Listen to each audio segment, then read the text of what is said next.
After the death of Socrates and the breakup of Greek culture that resulted from the Peloponnesian War, Socratic philosophy went into a decline and fragmented into several pieces. And the fragments of Socratic philosophy make up the body of Hellenistic philosophy. What I mean by Hellenistic philosophy is the subsequent developments of Greek philosophy, which take their cue from the Socratic approach to philosophy. Yet, they don't have all the component parts of Socratic philosophy. They usually lack the wit. They almost always lack the poetry. Occasionally, they absorb some of the ethical doctrines or epistemological doctrines, but the ones who come after Socrates never really live up to the Socratic ideal. The three main fragments that Socratic philosophy breaks into are called Stoicism, Epicureanism, and Skepticism. And these are the most important Hellenistic outgrowths from Socratic philosophy. And since Rome, the Roman Empire in particular, is the political entity which ultimately dominates the Mediterranean basin and absorbs and inherits the tradition of Greek philosophy, most of the Hellenistic branches of philosophy are developed in connection or with reference to, either politically or intellectually, with Roman culture. And the first of these developments is hedonism, or Epicureanism, named after a guy named Epicurus. And what Epicureanism says is that pleasure is the only good, and that the happy man is the one that has a great many pleasures, but no corresponding pains. And there is potentially a way of deriving that from Socratic philosophy. If you would take the idea of Socratic prudence, the man who drinks a little bit in order to get a certain degree of pleasure, but then not so much as he will cause himself a hangover or cause himself some corresponding pain, he's being prudently Socratic, picking and choosing his pleasures in such a way that he does not generate any corresponding pains. You can see possibly how people who were not entirely developed to who were not entirely committed to the Socratic conception of the soul and of virtue might want to derive that sort of justification for the pursuit of pleasure from the Socratic dialogues. A second alternative, again a minor alternative, fragment of Socratic philosophy is called skepticism. Socrates, throughout most of the dialogues, I would emphasize the word most rather than all, says that he doesn't know anything. Part of the Socratic irony is this posture of acting as if he's really an ignorant man when in fact he is wise, in saying that he knows nothing and thus never trying to teach people by directly making declarative sentences. For the most part, Socrates teaches by question and answer. Socrates helps people to articulate and to realize what's already buried within their soul. When Socrates does that, when he's in that skeptical mode, he says, I myself know nothing, all I do is inquire into things. I'm the eternal inquirer. I'm the patron saint of rational inquiry. And it's possible to see, particularly within the context of the Roman Empire, how skepticism might develop from that Socratic stance of knowing nothing. Remember that the Roman Empire is a heterogeneous mix of peoples and cultures and religions and philosophical positions. And after being forced to encounter one cosmogonic myth after another, one theory of religion after another, one theory of morals after another, sophisticated Romans, sophisticated Hellenistic thinkers might well come to the conclusion that Lucian the skeptic did, which is that no one really knows the right path, no one even knows if there is a right path. The best we can do is say that the pretensions made by the various schools of philosophy are just that, pretensions. Skepticism, while it may be rather negative, is at least right. We can be certain about what we do not know. All right? And it's possible to see how someone, especially someone that was terribly frustrated with the attempt to obtain final, absolute knowledge, might resort to skepticism as a kind of easy way out, a way of avoiding the burden of Socratic inquiry. The third and most important development in Hellenistic philosophy is called Stoicism. And Stoicism is probably the greatest and most interesting achievement of the Hellenistic philosophers. And while it never achieves the poetic and intellectual grandeur of the Socratic synthesis, of the Platonic overarching system which makes statements about the entire human condition, Stoicism is, in fact, a noble philosophy, an excellent philosophy for silver men, for those spirited men in the Republic who are going to be our guardians. It's an excellent philosophy for military men. It's an excellent philosophy for people that are going to be practical politicians if they intend to be virtuous, if they intend to pursue the public good. And Stoicism is characterized By a rejection of pleasure as the standard of human happiness and human felicity, Stoicism takes the position that the wise man, the good man, the philosopher, is a man who lives in accordance with nature. He fears only abdicating his moral responsibility. He is not afraid of pain. He is not afraid of death. He is not afraid of poverty. He is not afraid of any of the vicissitudes of the human condition. He fears only that he should let himself down and that he should be less than a complete human being. According to the Stoics, and there are a number of Stoics, 2 or 3 or 4 or 5, that actually develop the doctrine, but all the doctrines are quite similar. The only matter of concern to a wise and philosophic individual is the things completely under your control. You can't control the movements of the sun and the planets. You can't control whether a leaky ship sinks or makes it to port. You can't control the weather. You can't control other people. You can't control the society around you. There's only one thing, and one thing only, that you are in control of, and that is you. Your will, your intentions, yourself. In other words, the wise man, the truly philosophical man, is the man who is entirely in control of his own soul, who takes utter and complete moral responsibility for his actions, and is indifferent to everything else, not because he doesn't care about other people, not because he doesn't care about the felicity of the entire human species, but because it's not under his control. There's no use wondering or worrying about what tomorrow will bring, since tomorrow isn't under your control. Do what's right today, and let tomorrow take care of itself. The Stoic philosopher is the man who has liberated himself from fear. He's not afraid of death. He's not afraid of pain. He's not afraid of other people's dismissal as a fool. The only thing he cares about is that he should meet his moral obligations. Ralph Waldo Emerson once said that greatness is the perception that virtue is enough, which is an elegant and beautiful line. And he might well have stolen that from one of the Stoics, because all of the Stoics basically believe that. Virtue, moral virtue, an organized soul which pursues rationally the ends which are good for all human beings. That's the Stoic conception of virtue. They finally understand their greatness consists in the fact that they perceive that virtue is enough. We do not need wealth. We do not need sexual gratification. We do not need life itself. If moral virtue tells us that we must die in the pursuit of some good end, the protection of our family, the protection of our home, the protection of the innocent, in the doing of right, nothing should be spared, not even our lives. The Stoic wise man is a man who has trained his soul, trained his mind, so that he is not afraid of apparent evils. He is only afraid of real evil. He is afraid of losing control of his soul. He is afraid of being a slave to lust, to desire, to emotion. The Stoic man is the honorable philosopher, the man who stands at his duty and is steadfast and serious-minded.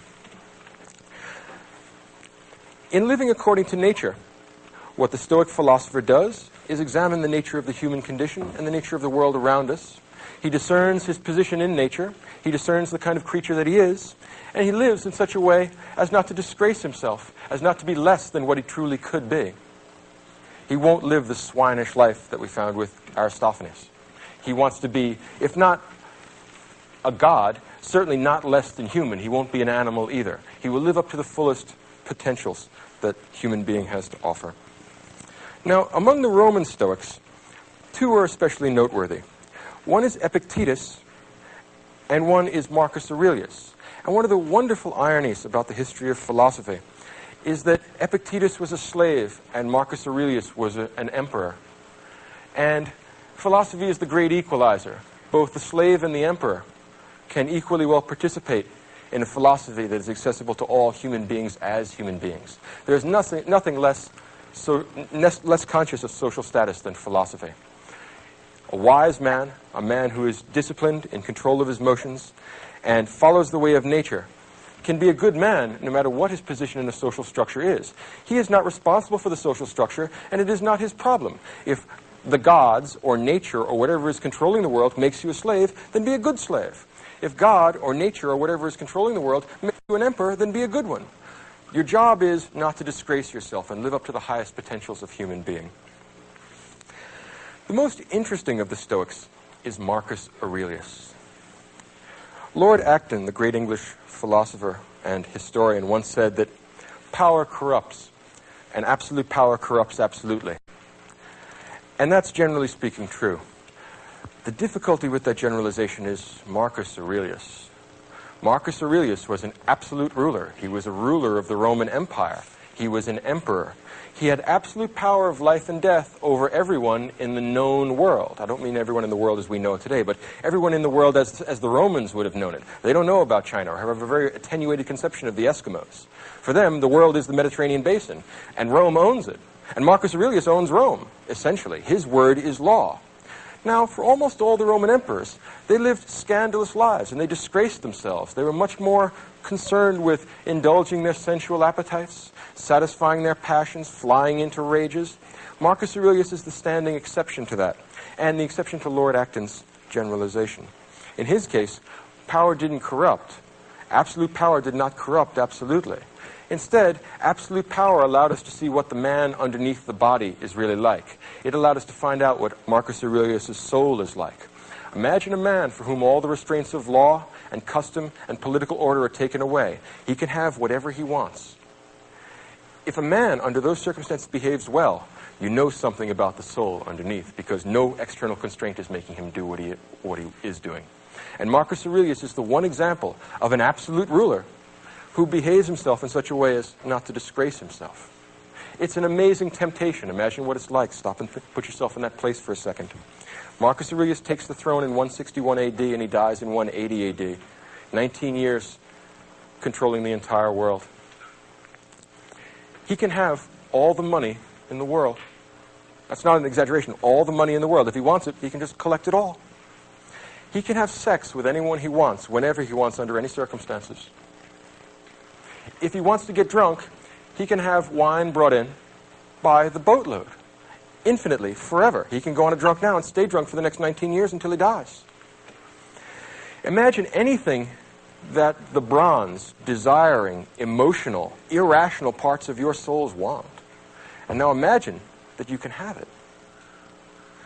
Now, under those circumstances, imagine that you are forced to bear with this human condition for 19 long years. Now ask yourself, and you didn't give a show of hands, but stop and think about it for a minute. How many of you would fail to disgrace yourselves? To tell you the truth, I don't think that I could meet the challenge. If you're honest about it and you stop and think about what kind of a man it takes to bear up under those circumstances, I think you'll have to admit, or at least I'll have to admit, that he's a better man than I am. And that in this respect, over the centuries, Marcus Aurelius serves as a standing reproach to our self-indulgence, a standing reproach to the idea that we are unable to deal with the circumstances of human life. If you can deal with temptation at that level, I cannot imagine what is outside the human potential. And for the Stoics, we must remember that any virtue which is accessible to any human being is in principle accessible to all of us. We all have a rational nature which allows us to control our feelings, control our behavior, control our connection to other people. Compared to Marcus Aurelius, we have tiny little temptations. We're tempted to steal a little thing. We're tempted to cheat on our income taxes. We're tempted to cheat on our spouses. Marcus Aurelius has that sort of temptation magnified 1,000-fold. And he consistently does good stuff. Stop and think about this for a minute. This is no common man. This is not like the rest of us. And I don't know how he did it. Maybe he did it through philosophy, but, well, it remains to be seen. Marcus is the last of the good emperors. He's the last of the Antonine emperors. And the emperors that come before him are, generally speaking, okay. They're not as bad as the ones that come after. But Marcus is perhaps the greatest of the Romans, the noblest of the Romans. When old-fashioned writers talk about Roman virtue, what they have in mind is Marcus Aurelius, a man who does what he ought to do regardless of circumstance. Tough Roman virtue. He's not afraid of being dead. He's not afraid of being in pain. He's not afraid of having people laugh at him. He's only afraid of doing what's wrong. He's only afraid of making chaos of his soul. Why? Because his soul is the only thing he's completely in control of. It's the only thing he's responsible for. And the rest of it is a matter of indifference to him. He'll certainly try and perform his function as emperor in the best way he possibly can.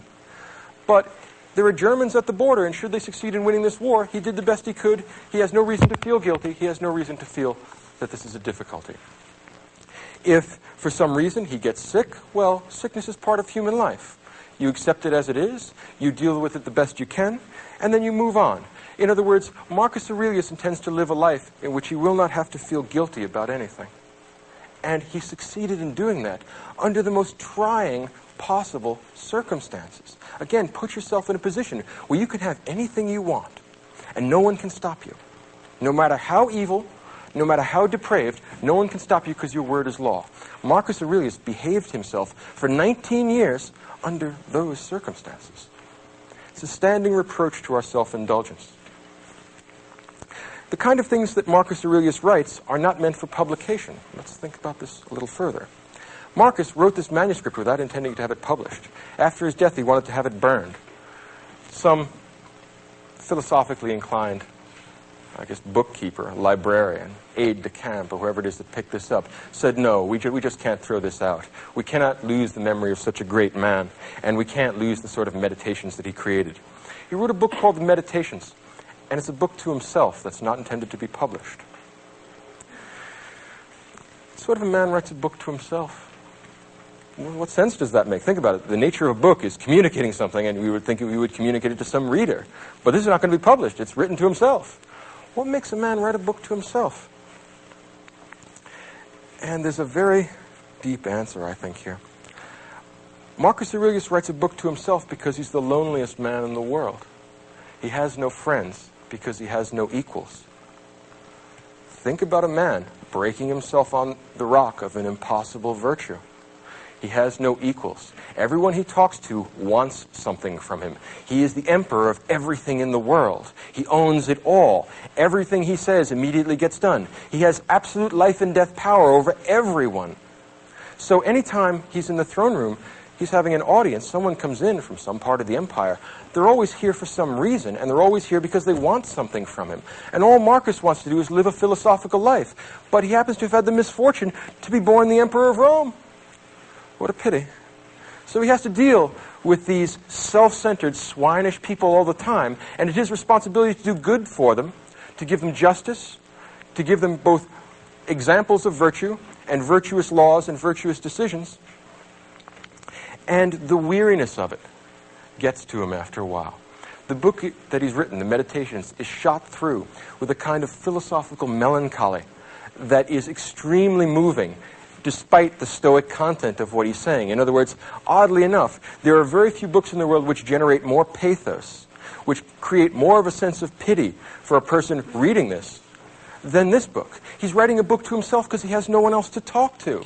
And what kind of things does he write in the book? Moral maxims. I mean, he has 2 or 3 ideas. It's about 100-odd pages, but he says essentially the same thing again and again and again. Why? He has nobody to talk to, so that limits the scope of his conversations.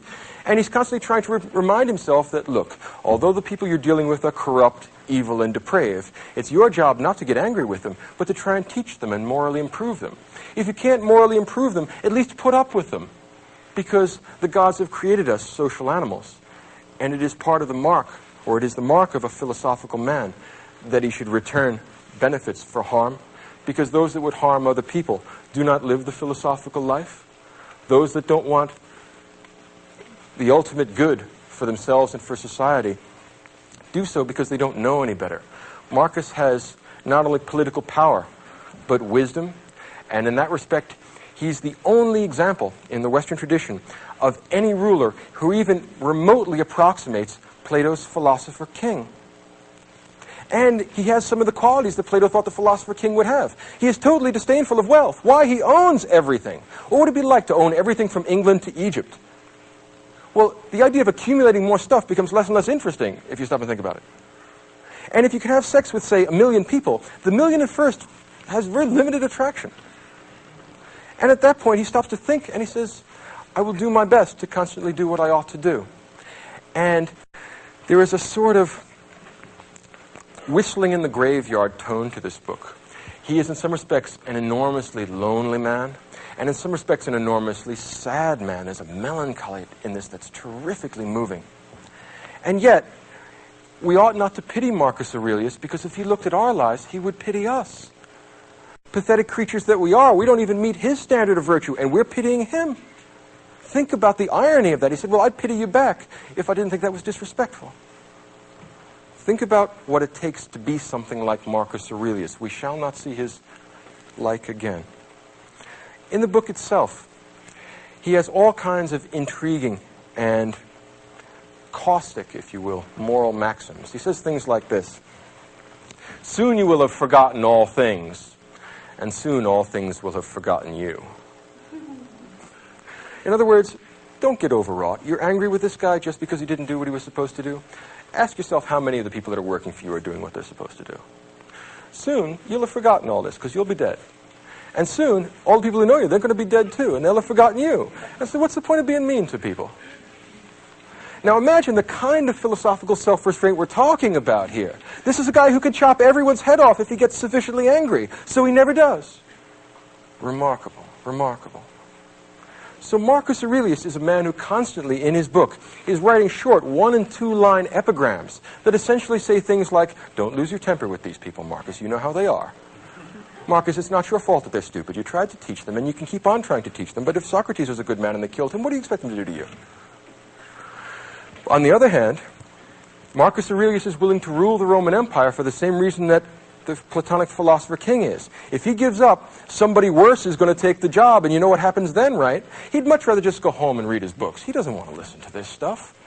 But he says, well, the gods put me here. I didn't ask for this job, but I can't very well give it up. I'd be abdicating my responsibility to other people. Imagine the bad laws and bad emperors were going to get after me. Or should I give the job up now or stand here until the gods are good enough to relieve me of my post? In fact, that's the metaphor he uses all the time. The gods have put you on guard over the Roman Empire. Everyone else is sleeping. Stay where you are and stay awake, elsewise God knows what's going to happen. Marcus Aurelius is constantly whistling his way through the graveyard, trying to tell him that this is a very happy life, that he loves being a philosopher, and he particularly loves the particular portion of reality the gods have assigned to him. Now, I think that everyone believes this except the people that read this book, which perhaps is why it wasn't supposed to be published, because when you look at this, you see a terrifically lonely man, a man of immense moral heroism, who has no shoulder to cry on, who disdains crying because what's the point of crying? We must live in accordance with nature. Now here's the natural condition of human beings. They get born, all kinds of stuff happens to them, and they die. Marcus's maxims with reference to that are A, stop complaining. There's nothing to complain about because there's only two kinds of things. There are the kinds of things you can control, and there are the kinds of things you can't. If you can't control it, complaining about it is stupid and a waste of time, and I don't want to hear any more about it because you can't control it, so what's the point of talking about this? Or you have the other kind of thing, the kind of thing you can control, like your intentions, like your behavior, like your actions. And since you can control them, who do you expect to help you out except yourself? Stop complaining about that too. So whether it's the kind of thing you can control, or it's the kind of thing you can't control, Marcus Aurelius does not want to hear any complaints, and he does not want to hear any excuses, because there are no excuses to give. Whew. Now, that's easy enough to say, and a lot of people think that other people should be this way. Right? Have you noticed it? Like, you can't help but admire this guy. Like, every one of us, I bet, in this audience said, wow, what a great guy. I wish I knew him personally. No, you don't. Think of what he'd think of you. You really don't want to know this guy. Imagine working for him. Oh, please. No, this guy is never going to be satisfied. And if he is satisfied, he's not like he's going to give you applause. He's going to say, well, you're doing what you ought to do. No compliments for you. You're doing what you ought to do. You don't need any reward beyond that. You're living like a philosophical man, which is a reward in itself. Virtue is its own reward. You're virtuous. What do you want from me? Get back to work. And, of course, if you're not virtuous, you are pretty much what he expects human beings to be, you swine. And what's unnerving about this is that there's not the slightest taint of hypocrisy in it. He not only says this stuff, he acts this stuff. He not only talks the talk, he walks the walk. He does it. And he does it under worse, more difficult circumstances than you fail to do it. And yet he still likes us. In other words, he still go out of his way to help us out. If he were the judge in a court of law, he would still give us justice, even though we have done nothing to deserve it. As a matter of fact, what is it what's the line from Hamlet? If we gave every man his deserts, who would escape a whipping? Marcus Aurelius would. That's part of the problem with Marcus Aurelius. There's nothing quite like this guy in the whole history of the world. Marcus Aurelius says things in his book like, human beings are social animals. Either teach them or put up with them. The kind of thing that a man has to remind himself of, I imagine. Or Marcus says in another passage, are you weary of enduring the bad men of the world? The gods aren't, and they made them. Are you really weary of enduring the bad men of the world, especially given that you're one of them?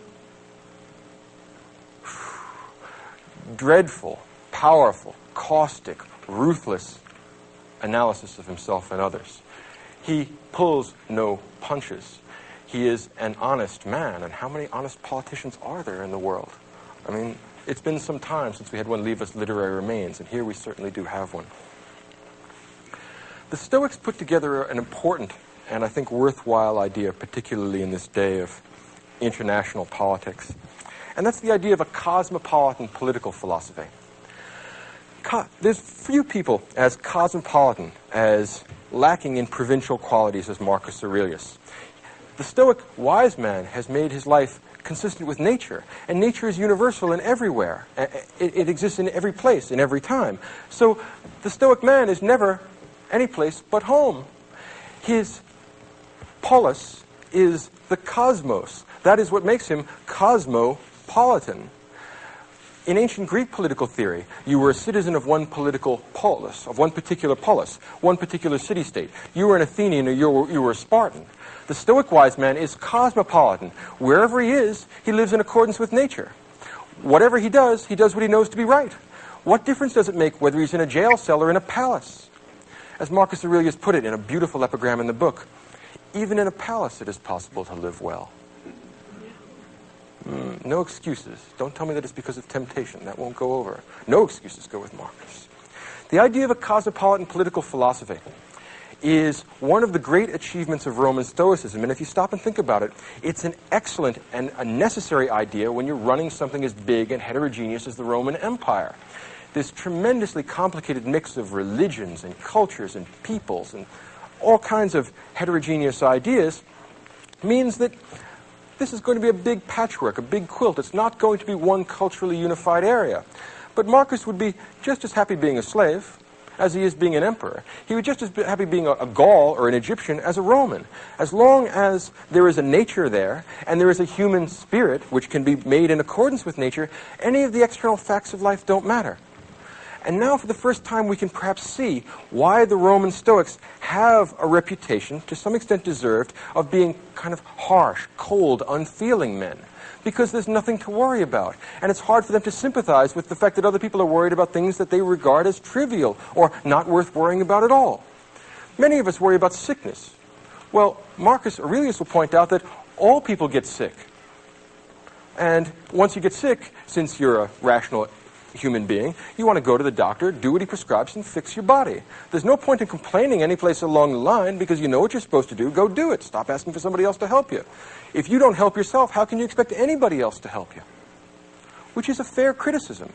It would be much less persuasive and much less impressive if this were a sort of hypocritical philosophy where Marcus Aurelius indulged himself and told everyone else to be stoical. What really makes this spring to life, what makes this persuasive and moving and important, is that he lives the life. So he doesn't complain when he gets sick. He doesn't complain when he meets military reverses. He doesn't complain about anything. Who would we complain to? The buck does stop with Marcus Aurelius. If you think of the chain of command in the Roman Empire, he doesn't get to complain to anyone else. Everyone complains to him, and he's constantly listening to complaints and difficulties and problems. And he's watching people become unglued, and they're watching them get all upset, and watching them be greedy and avaricious and swinish and lustful and all the things he's not. So he is rather harsh in his criticism, and I think that that's a fair observation about him. But he's not hypocritical, and he's not unfair. And that's one of the cosmopolitan, universal elements in this political philosophy and in this moral philosophy. Because the moral and political philosophy from Marcus Aurelius are going to be connected. In the same way that in Plato's Republic, politics was ethics writ large, and what was good for the individual soul, the gold, silver, and bronze, that ordering of the soul between reason, spirit, and desire. What's good for the soul is the same thing that's good for the city. To have rational people running the government, like Marcus Aurelius, doing their best to follow the philosophical life. You'll want bravery and fortitude and courage among your soldiers, the silver virtues. And among the rest of the people, you expect the bronze virtues. They want to eat and drink and make merry. It would be nice if we could make philosophers of all of them, but if we can't, well, the best thing we can do is to take care of them and prevent misfortunes from befalling them. In some respects, to try and save them from themselves. Now, Marcus Aurelius is the only example of this in Roman culture. there's not a great deal of things that we can compare him to. If we had to say that there was someone to compare him to, it would be Epictetus, the slave. And Epictetus and Marcus Aurelius could meet at a level of equality, even though the social distinctions between them are enormous and grave. The reason why they would meet at a level of equality, because they could share mutual respect, because they both understand that to have an orderly soul is the key thing in human life. And that's what makes life worth living. And whether you happen to be a slave or an emperor doesn't make any difference. Whether you happen to be sick or healthy doesn't make any difference. Whether you happen to be just born and have 100 years ahead of you, or whether you're on your deathbed doesn't make any difference. Marcus says, with regard to death, because many people are afraid of death, and he has no understanding. He doesn't really understand what everybody else's problem is. He says, look, everyone dies, so you're going to die. So what's the point of complaining about it? I can understand trying to avoid it. I mean, health is a good thing, but when you're going to die, you're going to die. Don't give in to fear. Don't give in to irrational musings. Don't let your imagination run wild. Control your feelings. Control your emotions. Control that part of you which is you. The meat, your body, not so important. The other stuff around you in the world, a matter of indifference to you. As long as you follow the way of nature, as long as you act in a rational fashion, as long as you live up to the best potentials in the human soul, then you are a good man and you need worry about nothing else. Some people worry about the gods, that the gods will cause you misfortunes, that the gods have a Hades or a hell or an afterlife where people will be tortured and have bad things done to them. Marcus adopts exactly the same position that Socrates did. He says, look, Marcus says, I'm not certain if there are gods. In the book itself, he says, I'm not aware of any rational proof that there exist gods, and I'm not aware of any rational proof that there are no gods. In other words, he's agnostic in that respect. But he takes a position rather like that of Blaise Pascal, and he says, let's think about what the implications are if God exists, and let's think about what the implications are if he doesn't exist, and let's see if we can find one way of acting that'll satisfy both contingencies. Logical guy. And he says, well, if the gods don't exist and the world is just atoms and the void, if you think back to Professor Staloff's lecture about early primitive physical theories, well, we have atoms and the void, homogeneous stuff called matter, and then the space that it moves around in. Well, if there are no gods and there is no moral order to the world and we're just atoms in the void, well, then what difference does it make what happens to you or anybody else? So you come into being, you go out of being. So what? You get healthy, you get sick. So what? There's nothing to get excited about because, well, it's just atoms in the void. Don't be afraid of it. It is what it is. There's nothing to be afraid of. You could say that Roman Stoicism is a way of telling people there's nothing to be afraid of. Nothing can happen to you in nature that is not a part of nature. And nature contains nothing fearful for the rational soul. Now let's take the other half of the Pascalian alternative. Let's consider the proposition that there are gods or a god. Doesn't matter whether it's monotheistic or polytheistic. If there are gods, then they must be rather like the gods of Socrates. They are all good, they are all wise, they are all completely moral and completely virtuous and completely knowing and completely excellent. Would creatures like this do anything bad to you? Well, maybe they would. Maybe if you've been doing bad stuff, maybe there is something actually in store for you later on. There may well be a Hades. Gods like that may want to create moral order in the world and dish out to the bad people of the world just what they have coming to them. But suppose, hypothetically, you lived according to reason and according to nature and according to the universal law of the Logos. Would the gods hurt a man like that, or would a man like that be a friend of the gods? And if a man like that would be dealt with fairly by the gods, justly by the gods, and well by the gods will do you no harm. So there are two possibilities. Either the world is atoms in the void, the world is just stuff, in which case there's nothing to be afraid of because you're just part of that stuff and you might as well go along with the flow. Relax. Enjoy the ride. Nothing to be scared of, nothing to get excited about. On the other hand, and this I suspect deep down in Marcus is what he really believes. I mean, when you just read between the lines and find out what the man himself is like, he does basically believe in the gods, even though he doesn't know. If he had to place a wager either way, same way as Pascal, but perhaps not for the same reasons, he would say, yes, I believe in the gods. And if the gods exist, then they create moral order, and they are perfectly moral themselves, and they are perfectly just and good and righteous themselves, and they will do you no harm. So if there is an afterlife, and you behave well, the gods will do you no harm, because you deserve no harm done to you.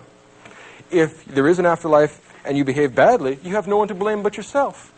In every case, the only thing that a man is in control of is the individual ego, himself. the cogito, what Descartes will later on call the cogito, the self. If you are in control of that, if you have an orderly soul, then you have a divine soul, a good soul, and your life is worth living. The gods will not penalize you for that. So, what's there to worry about? Don't worry, be happy. Either the world is atoms in the void, nothing to worry about. If the gods are there, well then the gods certainly aren't going to hurt you. Either way, don't worry, be happy. Do what you know you ought to do. Meet your moral obligations. In some respect, and I think that this is worth taking notes on if you happen to be here at the Kant lecture next week, or 2 weeks from now, is that the Stoic conception of virtue is an anticipation of what I will call the Kantian conception of virtue. Those of you who are familiar with the works of Immanuel Kant can recognize the single-minded and ruthless acquirement of virtue as being the Kantian conception of moral action or good moral behavior, and the Stoic conception as well. Both Kant and Marcus Aurelius have achieved the greatness that comes from being aware that virtue is sufficient in itself. The single-minded pursuit of rationality, of justice, of temperance, of fortitude is what this book is all about. And in some respects I feel a little bit like a voyeur in opening up a manuscript that Marcus never meant to publish, and doubtless he would be nothing except embarrassed if he knew that people were reading this book, because he wouldn't want to show that crack in the Stoic face, right? He doesn't want to give people the idea that he ever worries or ever gets upset at all. In other words, doubtless, if he's in heaven, he regrets every line he ever wrote. Not because he doesn't think it might benefit us, but because it shows the sort of weakness not entirely consistent with Stoic virtue. Perhaps there are other Stoics who suffered more pain, who had greater difficulties, and never wrote a line. In Marcus Aurelius' view, those men would be greater than he.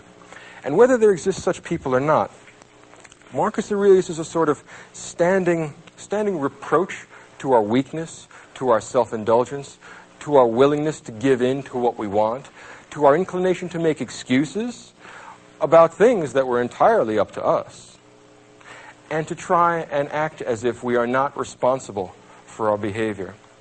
One might want to say that Marcus Aurelius is an important step in the construction of the Western conception of the self or the ego. You are the part of you, not the meat, but the will, the soul, the internal stuff. That's what you're responsible for. That's what the gods will judge you on the basis of. Apart from that, don't worry about it. All other things are matters of indifference to you. Connect yourself to nature, do what's right, and let the devil take the hindmost. It's not your problem.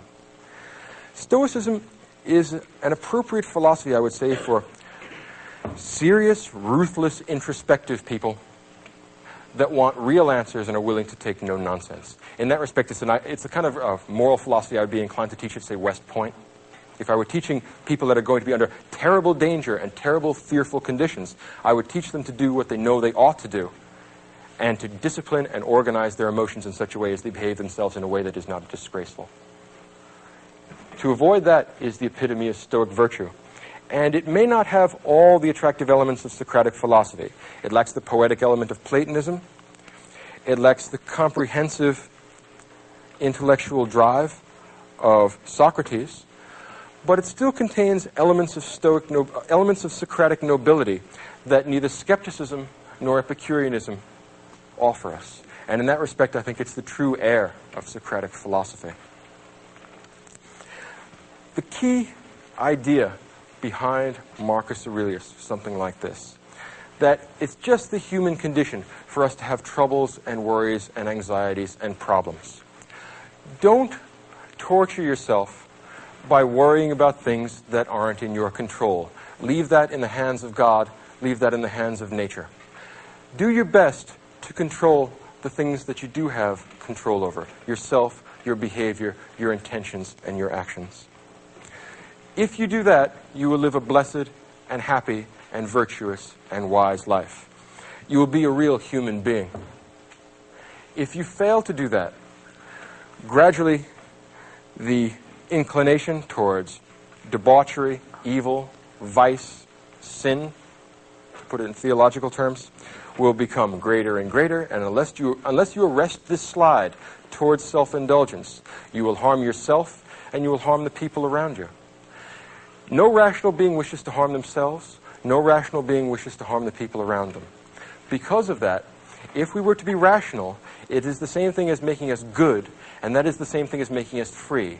Not free in the sense of political freedom, being a slave or a free man, but free in the sense of being autonomous, making our own decisions, making laws for ourselves. Free in the sense of no longer being the slave of our passions, being pushed about by our feelings, being a toy that gets messed with by arbitrary things that are really beneath the human condition, that are mere emotion. If we want to be fully human, we must be fully free, and that means fully rational, and that means fully good. Accept no substitutes, is what Marcus Aurelius says. He did that himself, and he hopes that other people will do it. He did the best he could, and you can't help but feel that at the end of his life, he must have felt relieved that the terrible crushing burden of this loneliness, a man that has no equals and has no friends, a man that has nothing but philosophy to guide him, death must have been a great release. It's like getting the evening off after you've put in your turn guarding the camp.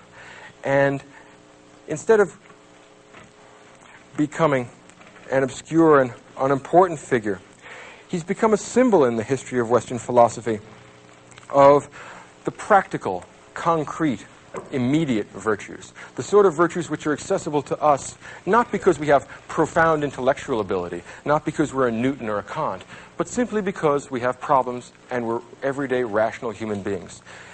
The Stoic man says that a virtue that is possible for one man is accessible to all of us. There is no excuse for us not being that good. If we provide such excuses for ourselves, we harm ourselves and we harm others by preventing us from recognizing our true moral obligations. Marcus Aurelius lets us know that all people suffer, but that not all people pity themselves.